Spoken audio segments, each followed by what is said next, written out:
It's the end of June here in Westchester, Pennsylvania, Zone 6B, 7A, and I'm here with the native hydrangea arborescens, also called the smooth hydrangea or the tree hydrangea.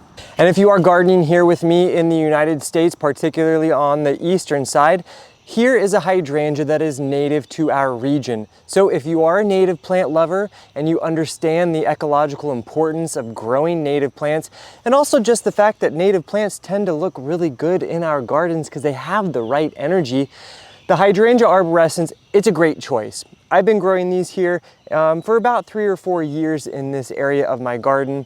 And in particular, I'm growing the hydrangea arborescens cultivar called Invincibelle Ruby, which ruby for its lovely pinkish flowers. Now, when we're growing our hydrangea arborescens, the culture and the care is quite similar to the big leaf, the hydrangea macrophylla, in terms of its siding.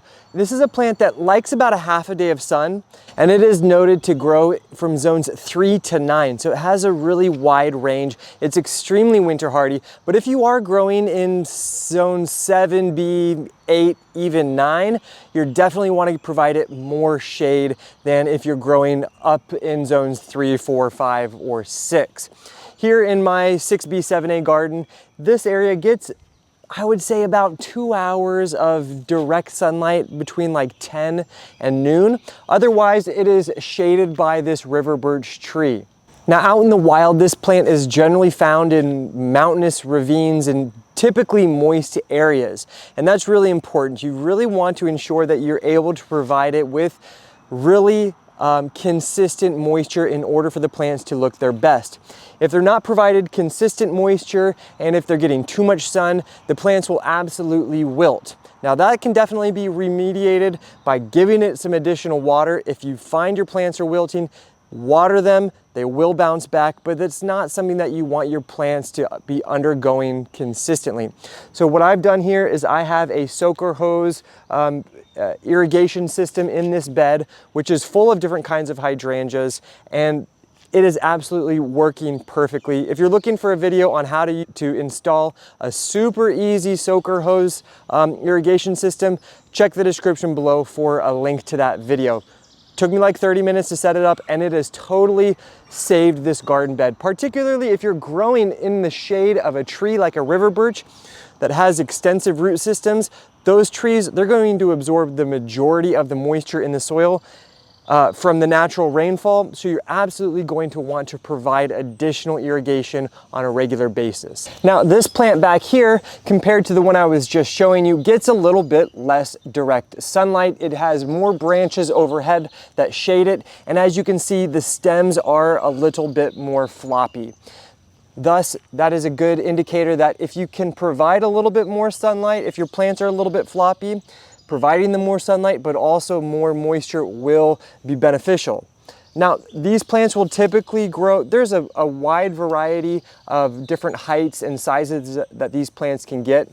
The most well-known of all smooth hydrangeas is called the Annabelle, and that produces enormous white flowers. I particularly love this Invincibelle Ruby because the flowers are smaller, and generally that's going to allow for the plant to remain a little bit more upright.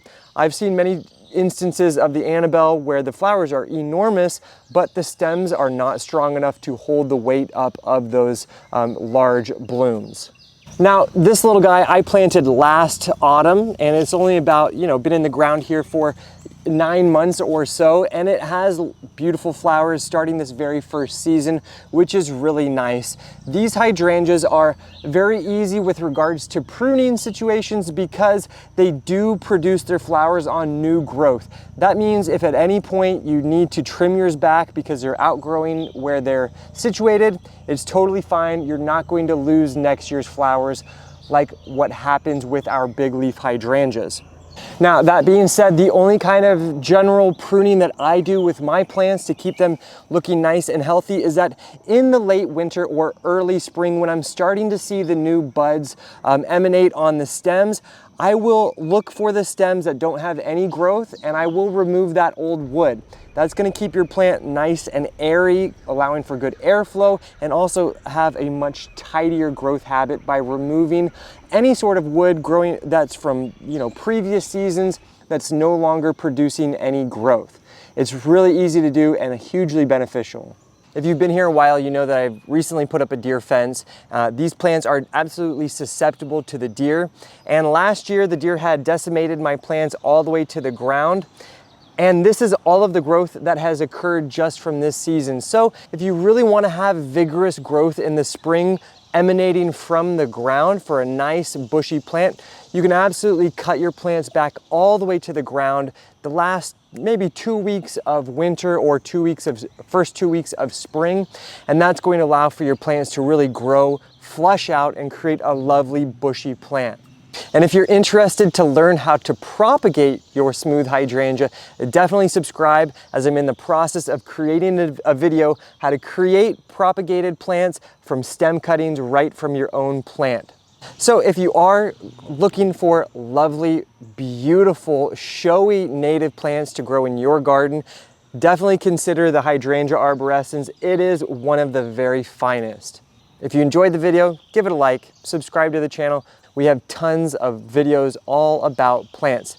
And if you are interested on a little bit of one-on-one help with plants in your garden, consider becoming a member of our YouTube channel, which will give you access to a private chat room where you can send me videos, photos, audio messages, all about all of your plants in need. Thanks for joining me here on Plant Vibrations. I'll catch you later. Ciao.